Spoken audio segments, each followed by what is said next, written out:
देख रहे हैं 2024 में एक तरफ एनडीए है, दूसरी तरफ इंडिया है। आपको लगता नहीं कि इंडिया गठबंधन को मायावती को लाना मजबूरी है, या बिना मायावती के इंडिया गठबंधन को कहाँ देखते हैं आप? देखिए,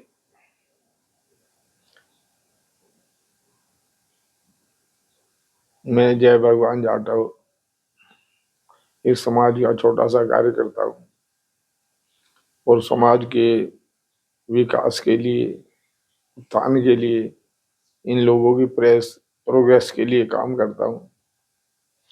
मैं ये देख रहा हूँ कि जब से बीजेपी सत्ता में चल रही है, हमारे विकास के लिए जो योजनाएं चल रही थी उनको भी घुन लग गया है और बहुत सी योजनाएं बंद कर दी हैं।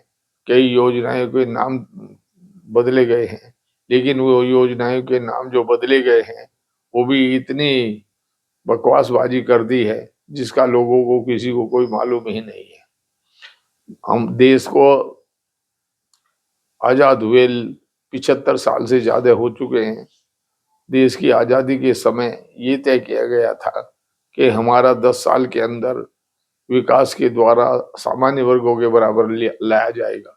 ये बाबा साहब से वायदा हुआ था, तभी देश आजाद हो पाया था। और आज हालत ये बन गई है कि 75 सालों के बाद भी जो प्रोग्रेस होनी चाहिए थी वो नाम मात्र को है। कहीं भी इस तरह के स्टेप नहीं लिए गए। अभी जो राजनीतिक उठापटक चल रही है उस उठापटक में हम लोगों का कहीं कोई रोल नहीं है, लेकिन हमारी आबादी और हमारा वोट का प्रतिशत लगभग पूरे देश में मिलाए तो ऐसे एसटी का मिला करके 75% से कम नहीं है, 25% से कम नहीं, सॉरी। तो मैं ये कहना चाहता हूं कि यदि हमारा वोट जो अभी तक बेकार गया है, जो पिछले 2 चुनाव में हम लोगों ने, कुछ लोगों ने वोट दिया बीजेपी को और जिता करके भेजा, ज्यादातर लोगों ने ये समझा था कि व्यवस्था परिवर्तन होगा और ये पार्टी आएगी तो हमारे दलितों के लिए, समाज के सबसे निम्न वर्ग के लिए जो सबसे पीछे रह गए हैं उनके लिए काम होगा, लेकिन नाम मात्र को भी काम नहीं हो पाया। इसका हमें बड़ा दुख है, पूरे समाज को दुख है, क्योंकि मैं हर क्षेत्र में काम करता हूँ और हर क्षेत्र की समस्या को उठाता हूँ। इस तरह की मेरे पास हजारों समस्याएं हैं और उन समस्याओं की सबकी फाइलें हैं, बाकायदा लिख करके हम लोगों ने भेजा। लेकिन 10 साल में जो अब हुआ है लगभग, उसमें हमारी किसी भी जो हम लोग मांग, डिमांड या कोई अपनी सलाह देते हैं, सरकार उसको मानने के लिए कहीं भी तैयार नहीं होती। हुआ ये इसका सारा मामला कि हालत इतने 10 साल में और बद से बदतर हो गए हैं जिसका कोई हिसाब नहीं। इसलिए मेरा बहन मायावती जी से ये कहना है कि मायावती जी, अब आपको काफी समझ आ गई है, आप समझदार हो गई हैं। हम सारा समाज आपके साथ लगा हुआ है और सारे समाज को आप इग्नोर करके अपनी इकली की दिली इच्छा चलाती हैं। ये समाज के लिए किसी तरह भी उचित नहीं है। आपको चाहिए कि आप अपनी पर्सनल इच्छा को छोड़ करके समाज की इच्छा के अनुसार समाज के विकास में काम करें, और ये तभी संभव है जबकि अभी इस 10 साल के कार्यकाल में जो हमने सीखा है, देखा है, वो इतना बुरा वक्त गुजरा है दलित समाज के लिए जिसका के वर्णन करना भी मुश्किल है। मेरा मायावती से ये कहना है कि आप अपनी जिद छोड़ करके, और नहीं, जो मायावती जी कहाँ जिद कर रही हैं? जब इंडिया गठबंधन वाले बुलाएंगे तब तो नहीं, जाएंगे। इंडिया गठबंधन वाले उनको बराबर बुलाने के लिए तैयार हैं, बराबर नहीं, बुला किसी भी रहे बैठक हैं। में बुलाया नहीं अभी तक। नहीं बुलाया नहीं, वो सबको मालूम है, पता कर लिया। वो जाने के लिए अभी तैयार नहीं है, लेकिन अभी जो वजह रही है उसका सबको पता है। उनको भी, इंडिया गठबंधन वालों को भी पता है कि हालात क्या है। इसलिए उन ज्यादा अभी टोका टाकी नहीं की, क्योंकि हमें केंद्र की सरकार बदलनी है। केंद्र की सरकार यदि नहीं बदलेगी तो देश में बदलाव नहीं आएगा और हमारा दलितों का विकास तो किसी तरह भी संभव नहीं है। ये बिल्कुल ठीक है कि कांग्रेस के जमाने में भी जो विकास होना चाहिए था नहीं हुआ, और उसमें भी कुछ लोग आरएसएस के घुसे थे, आज भी घुसे हुए हैं, ऐसा नहीं है, और वो नहीं चलने देते। आज की तारीख में भी ये महसूस हो रहा है कि यदि थोड़ी सीटें मायावती को दे दी गई होती मध्य प्रदेश में, और इसी तरह से वो समाजवादी पार्टी को दे दी गई होती, यदि दोनों को 5-5, 7-7, 10-10 सीटें दे दी होती, तो यदि 20 सीट चली भी जाती इस तरह ग्रुप को, लेकिन फायदा तो बहुत बड़ा होने वाला था। लेकिन इन्होंने सबने उस तरह का काम नहीं किया कि समझौता करके और कुछ सीटें इनको देते। राजस्थान में भी देनी चाहिए थी, मध्य प्रदेश में भी देनी चाहिए थी, लेकिन नहीं थी। गलतियां तो इंडिया वाले भी कर रहे हैं, इंडिया अलायंस वाले भी गलती कर रहे हैं। यदि ये गलती नहीं करे होते तो ये विधानसभा में भी इनको समझौता करके और इस तरह से चुनाव लड़ाना चाहिए था, जिससे कि कोई रिस्क ही नहीं रहता। अब रिस्क बराबर खड़ा हुआ है। चुनाव अखिलेश तो यादव भी नाराज हो गए, उन्हें मध्य प्रदेश में वो जिला नहीं हाँ, मिला, उसका लगातार कांग्रेस पर हमला भी वो लगभग हाँ, तो वो मजबूरी में बोलेंगे ना। कांग्रेस वाले ने पहले कहा था, लेकिन जो हालात हमें वो बताना नहीं चाहता।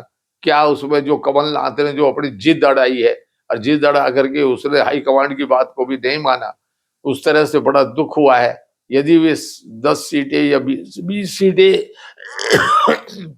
पार्टी दे देती तो रिजल्ट कुछ और होता, फिर इतनी लुक्का छिपी करने की जरूरत नहीं थी, बहुत अच्छा आता।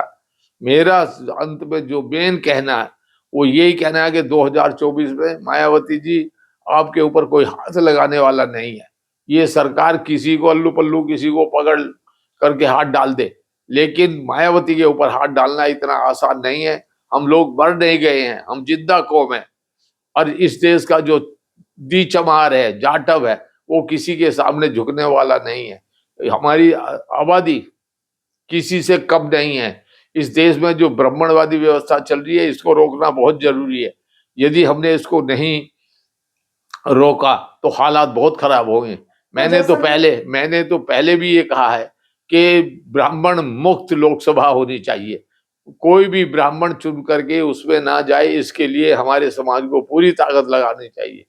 दूसरा मेरा सबसे बड़ा ये कहना है बहन मायावती जी को, मायावती जी आप समझ जाओ, हम आप लोगों को अपनी चिंता छोड़ करके समाज की चिंता करिए और समाज के लिए कुर्बानी दीजिए, और कुर्बानी दे करके आप लोग इंडिया अलायंस के साथ मिलिए।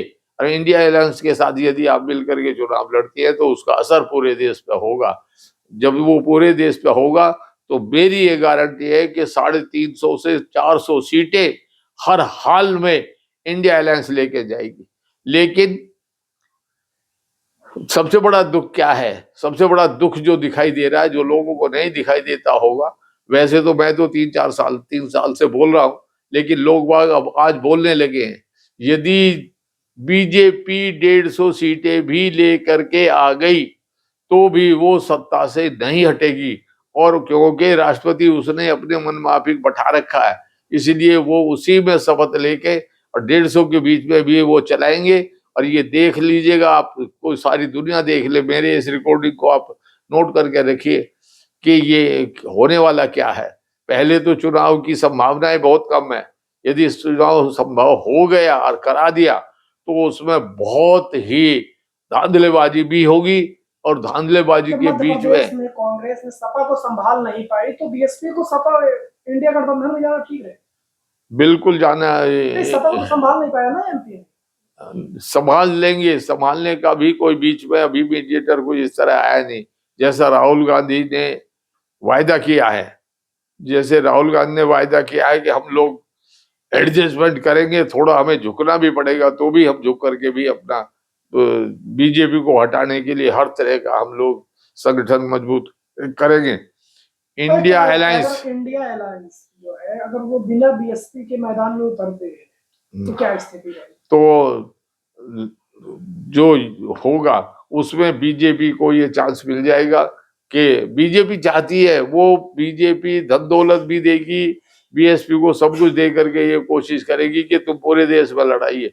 ये ताकतें दोनों तरफ से बराबर लगेगी। इधर बीजेपी कहेगी कि तुम इंडिपेंडेंट लड़ो, जिससे कि उतनी वोट कट जाए जिससे कि वो गठबंधन जीत ना पाए, और दूसरी तरफ गठबंधन ये चाहेगा कि मायावती वहां से हटे उनकी देखभाल या उनके ऊपर जिस तरह के भी केसेस वगैरह या जो भी जिस तरह की भी उनके ऊपर तलवार लटका रखी है, वो तलवार दलित वोट इंडिया साधने के लिए तो आजाद समाज पार्टी, चंद्रशेखर वाली पार्टी तो होगी ना इंडिया गठबंधन में। उस अभी बनी है पार्टी, उसके पास वो जो हो करने वाले लोग और लड़के, जो भीड़ है, भीड़ तंत्र है, वो भीड़ तंत्र है, वो अभी वोट पे बदलेगा ये नहीं है।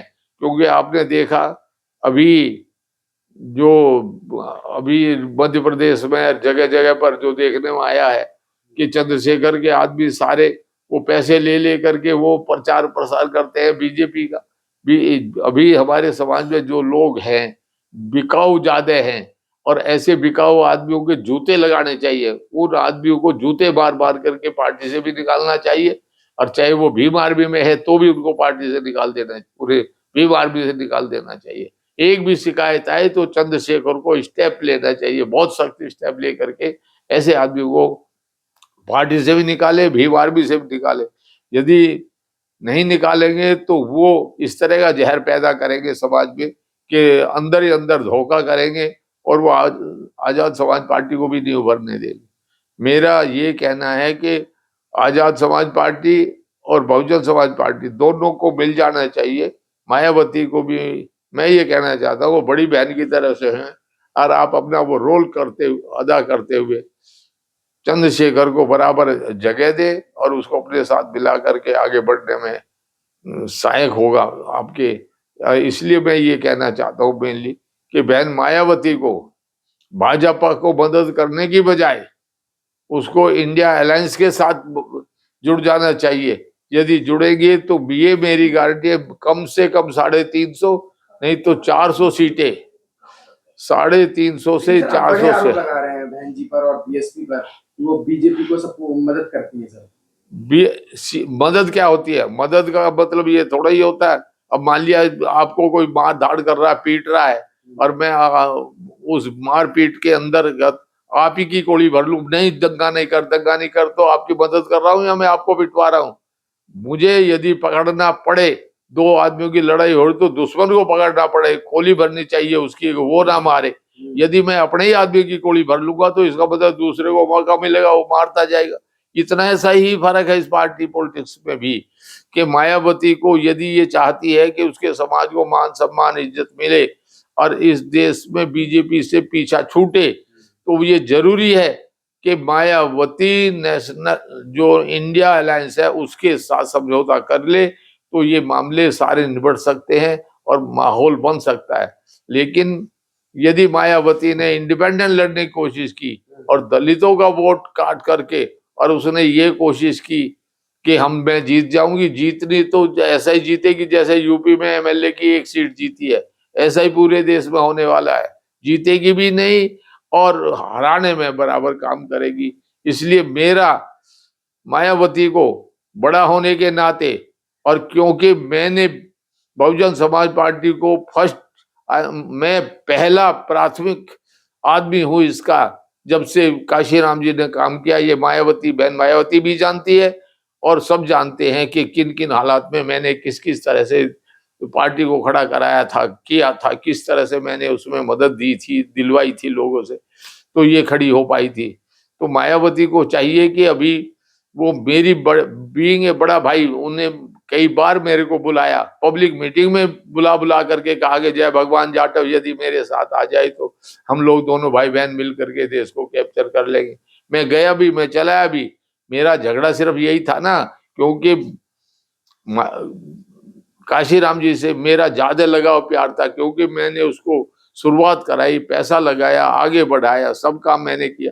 जब मैंने किया तो मेरा लगाव था। तो जब वो बता हॉस्पिटल में 9 महीने हो गए थे, बीमार हुए, तो मैंने यही कहा था, बिगड़ने का कारण ये था, मैंने ये कहा था कि इनका इलाज करा दो, जापान में करा दो या एम्स में करा दो। मैंने कोई ज्यादा बड़ी बात तो कही दी थी, जबकि मैं सबसे नजदीकी चल रहा था मायावती, लेकिन वो नहीं मानी। अरे वो आदमी जिंदा रहता, वो इतना समझदार ऐसा व्यक्ति था जिसके अंदर गुण भरे पड़े थे, उसके अंदर किसी तरह का छल कपट या नहीं था, कोई लालच नहीं था। तो उस आदमी की वो ठीक रखना चाहिए था।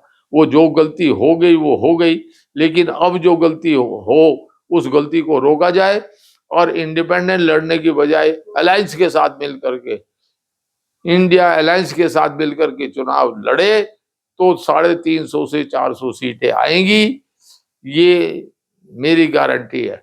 और यदि इसने अपने आप जबरदस्ती चुनाव अलग से लड़ा तो कुछ नहीं कह सकते क्या होगा।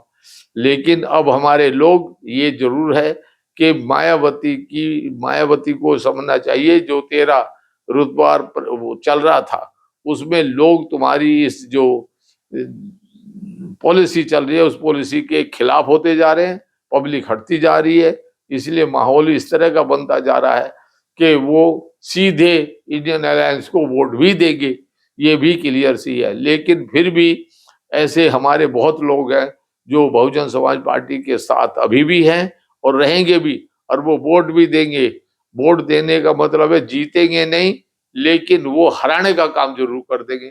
इसलिए मेरा पूरा आग्रह भी है, मायावती से मैं हाथ तो नहीं जोड़ सकता उसके सामने, लेकिन मैं कम से कम ये उसको सलाह दूंगा बड़े भाई की तरह से। मैं उसका बड़ा भाई, जब उसने मेरे को माना है, या तो माने नहीं, यदि माना है तो फिर वो मेरे कहने को इतना जरूर मान ले। मैं मिल तो नहीं सकता, अभी मेरी तबीयत भी थोड़ा नासाज है, तो मैं इतना कहना चाहूंगा कि वो इस चुनाव के विधानसभा के खत्म होने जा रहे हैं, जैसे ही विधानसभा के चुनाव खत्म होते हैं तुरंत वो अलायंस के साथ बातचीत करके और माहौल को ठीक करे, जिससे